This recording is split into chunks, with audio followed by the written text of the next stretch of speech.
Let's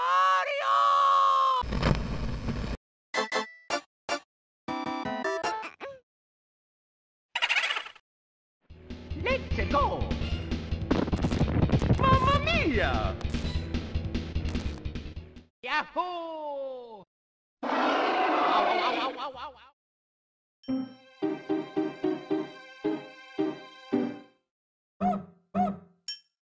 Hey everyone, and welcome to the 4th episode of my Dark Aspects of Nintendo Games series, where I analyze the family-friendly games of Nintendo's legacy that tend to push the envelope and portray more mature themes than one would expect. Paper Mario Color Splash is definitely one of those games, and it's refreshing to see a newer title taking risks for the sake of its writing. The whole adventure is surprisingly filled with everything from horror film homages to adult jokes, so let's get started by analyzing the very first screen of the game. It's clear from the very start that the developers are having fun in making an innocent yet creepy build-up to the events that lead to Prism Island losing its color. Color Splash starts with a brooding, rainstorming night that sees Peach and random Toad number 1101 making stride towards Mario's residence for shelter. With a distressed look on her face, Peach hands over a mailed letter that, to Mario's horror, contains a Toad completely sapped of their color. This is noteworthy for discussion because this all happens before Mario meets his tin can partner Huey, and even knows about the paint's power of restoration. What this means is that to Mario and Co at this time, the Toad in question is presumed to be dead, drained of his life force by an unknown enemy. Of course, this point is made rather moot because the paint hammer can revive any plain white Toads, but one must admit the concept is terrifying, more than likely inspired by something much more twisted. Adding to is the fact that if Mario gets a game over, that is, every time he's defeated in battle, a horde of slurp guys will come and steal the fallen protagonist's color, implying not only Mario's demise, but the fact that each and every affected Toad left probably won't be coming back without the chosen hero. The theme of horror is made even more obvious with the culprits themselves. While they all have their own free will, the bulk of them act like mobs of zombies because of the way they're slurping up the color of Prism Island, and their one-track-mind adherence to only serving that cause. The scariest of all, though, is the folded slurp guy named Shunned Guy that crawls around like a paint-thirsty creature, complete with the classic slasher theme to set a jarring mood. The last bit of horror this game tackles, though, is the Dark Blue Mansion stage. A haunted house that's not scary and nothing new to a Mario game, so what's the big deal? Well, the paranormal activity isn't supposed to be frightening.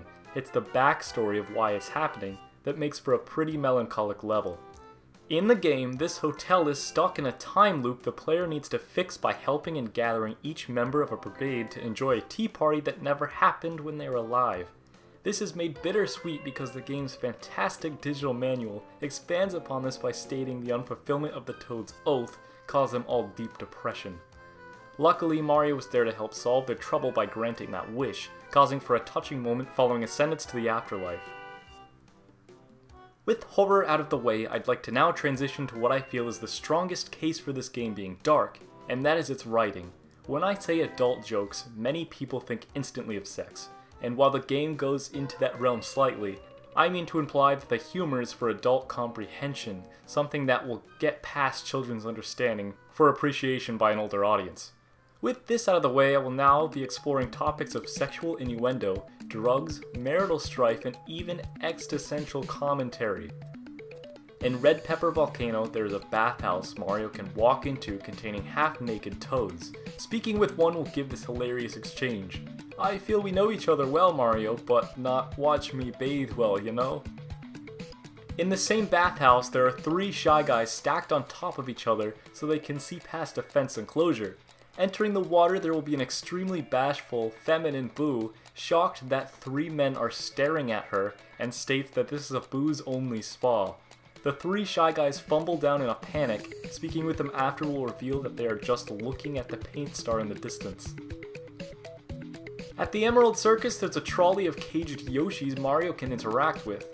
Trying to peel off the tape that holds them inside causes the red Yoshi to lick up and spit out Mario, now crumpled in a ball.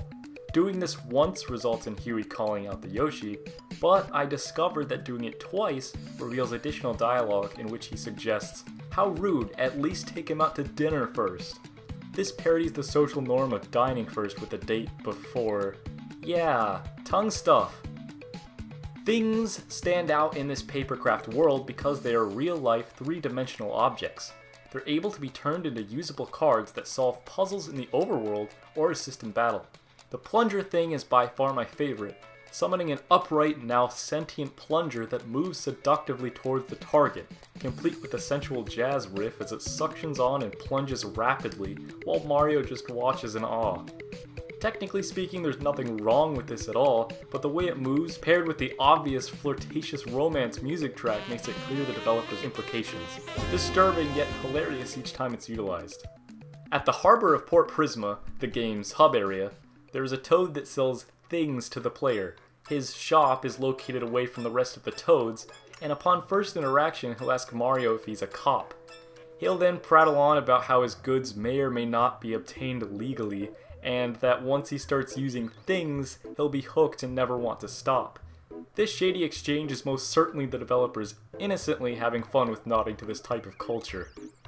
In the Golden Colosseum's arena, Mario would be pinned up against a barrage of enemies that would probably overpower the plumber if battling normally. Though luckily this isn't a time-consuming event, as Mario can find his classic superstar power-up in a nearby crate and plow through every minion. The arena's announcer will cry that Mario is cheating his way to victory using a performance-enhancing power-up, clearly commentary on drug use in professional sports, most likely a statement on Olympic athletes and regulation in particular. At the train repair shop, one toad of many will confess, "My wife left me," when they're all complaining to Mario. Additionally, 3 Red Toad Rescue Squad members will be contemplating life's meaning when speaking with them in line. This is only worth noting because the topic is a particularly deep, complex, and scary one to cover. The way these toads describe mortality, a bit pessimistic. On the Sunset Express, speaking with the various non-hostile members of the antagonist's army reveal a bit of tragedy. A Koopa Troopa in the back just wants to start a family and give up this fool's life, while the Shy Guy wants Mario to sit and chat about his real desire to travel the world, in spite of being a slave to the Koopa army. It's very powerful to see this side of the henchmen, and makes defeating members of their race after quite the difficult task. Similarly, after a sentiment session of listening to these minions speak of hardship, it's quite depressing to think that Mario straight up murders these clearly sentient, bipedal, language-speaking, in-your-own-tongue creatures, whether it be for self-defense or not. There's no denying this either. Mario outright takes them out of existence, made especially clear seeing as a fire flower attack turns these paper enemies into ash. Perhaps a more brutal portrayal of Mario's lack of morality is his eagerness to join a toad in physically squishing several Shy Guys in the overworld. Paint blobs are splattered on the ground for Mario to absorb, quite surprising to see executed for the first time. After throwing Mario in a prison cell inside Mustard Cafe's Sniffit hideout, the warden states that there's not much more I can do to you without raising this game's age rating. This was all I had for Dark Aspects and Paper Mario Color Splash. This is a new release, and while I feel I did a fairly meticulous job in scoping out these more hidden details, I'm sure there are bits of dialogue or actions I may have missed. Be sure to let me know if you find anything else noteworthy in the comments. I will be doing a traditional review of this game shortly, and will include them there if necessary. This is also certainly not the only Paper Mario game with dark aspects, so the series will undeniably be revisited in the future.